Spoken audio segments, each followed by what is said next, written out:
পিছনের চুলগুলা বাবরি কইরা কাট, আর দুই সাইডের চুলগুলা তেরত কইরা ফালাই দিয়া মাঝখানের চুলগুলা খাড়া কইরা রাখ। স্যার আপনার যে চুল এই কাটিং তো পসিবল না, খুব বেশি হলে বিলেট দিয়ে সাইজটা সব চুল ফালাই দিয়া জনি সিংস কাটিং দেওয়া পারি। আমি যেমনি কইছি অমনি কাট। আরে স্যার আমি তো ডাক্তার নাবিত না, আমি সব চুল টুল কাটতে পারি না। পারস না মানে? স্যার ভুলে কই লাইছে, আমার কিছু করেন না। খারাপ স্যার, স্যার আপনার একটা স্কুল থেকে ইন্টারভিউ নিয়ে ডাকছে। স্কুলের ইন্টারভিউ? তার মানে তো আমি আবার ছাত্র কোয়াইতে পারবো। এইবার আমার ছাত্র মারার 100তম সেঞ্চুরিটাও পূরণ হইব। তুই যা, আমি আমার অস্ত্রগুলা নিয়ে আইতাছি। ভাই আপনারে হ্যাঁ মারতে হয়েছিল কে? আয়না করে ওনারে এমন টর্চার করছে, ওনার মাথা গেছে নষ্ট হইয়া। আর আমি হইলাম তার ডাক্তার, মাথার চুল ফালাইয়া সব রকম থেরাপি দিয়া অনেক চেষ্টা করছি, কিন্তু তারা ভালো করতে পারে নাই। তার নেশা একটাই, ছাত্র মারা। তার পেশাও একটাই, ছাত্র মারা।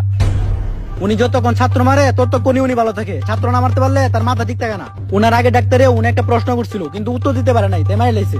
ডাক্তার মানুষ হয়ে সামান্য প্রশ্নের উত্তর দিতে পারে নাই? কি এমন প্রশ্ন করছিল? আর ডাক্তার পরে সায়েন্স নিয়া হ্যাঁ প্রশ্ন করছে কমার্সের। আর উনি একটা কথাই শুনতে পারে না, সেটা হইলো পারি না। আর কেউ যদি মনের বলে এই কথাটা বলে ফেলে, তাহলে তারে আর কখনো বাঁচানো সম্ভব না। স্যার এই যে উনি ওমর ফ্রম সুইজারল্যান্ড। তো স্যার ওর লিগে তো কিছু কোয়ালিফিকেশন দরকার। আপনি কি আপনার সার্টিফিকেট গুলো আনছেন? এই জায়গায় আমার কুমফুর সার্টিফিকেট আছে, আছে আমার 128টা মামলার কাগজ, আরো আছে আমার সব অস্ত্রের লাইসেন্স। এগুলা দিয়ে তো টিচারের চাকরি পাওয়া সম্ভব না। আপনার কি আর কোনো স্কুলের সার্টিফিকেট নাই? আর কি কোনো সার্টিফিকেট লাগবো?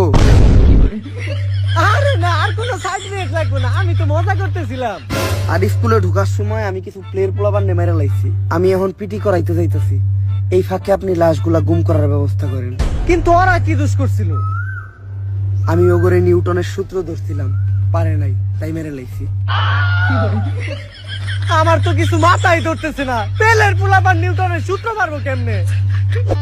ক্লাস শুরু করার আগে এতদিন তোমরা যা পড়ছো তার উপর আমি একটা ছোট্ট টেস্ট নিব। ভয় পাওয়ার কিছু নাই। ছেলেদের আমি একেবারে সহজ একটা প্রশ্ন ধরবো, আর মেয়েদের প্রশ্ন ধরবো অনেক কঠিন। ছেলে সহজ প্রশ্ন ধরবো স্যার, তেলে প্রশ্নের উত্তর আমি দেবো। একদম সহজ প্রশ্ন হইব, একদম পানির মতো সহজ। টিনের ঘরে থাকা নার্গিস আইফোন 16 প্রো ম্যাক্স কেনার জন্য কক্সবাজার যাচ্ছিল। তার গাড়ির গতি ছিল 120 কিলোমিটার প্রতি ঘন্টা। ওই গাড়িটি অপর দিক থেকে আসা আরেকটি গাড়ির সাথে ধাক্কা খেলো, যেটার গতি ছিল 60 কিলোমিটার প্রতি ঘন্টা। এখন তুমি বলো নিউটনের নানির নাম কি? স্যার এটা কি সহজ প্রশ্ন ছিল? এত সহজ একটা প্রশ্ন ধরছি, এইটার উত্তর দিতে পারছ না তুই। এতদিন কি পড়ছস? উত্তর দিতে পারলি না কেন? কি পড়ছস তুই? স্যার ঠিক আছে, এবার মেয়াকে কঠিন প্রশ্ন ধরেন। কঠিন প্রশ্নই তো ধরমু, অনেক কঠিন প্রশ্ন ধরমু। যদি উত্তর না দিতে পারো তাইলে ডিরেক্ট কুব মারমু। তুমি বলো 1 যোগ 1 কত? 1 যোগ 1 স্যার 5। একদম কারেক্ট আনসার, ব্রিলিয়ান্ট স্টুডেন্ট। ওরে দেখে কিছু শিখ, কত কঠিন একটা প্রশ্নের উত্তর দিছে। 1 যোগ 1 5 কেমনে হয়?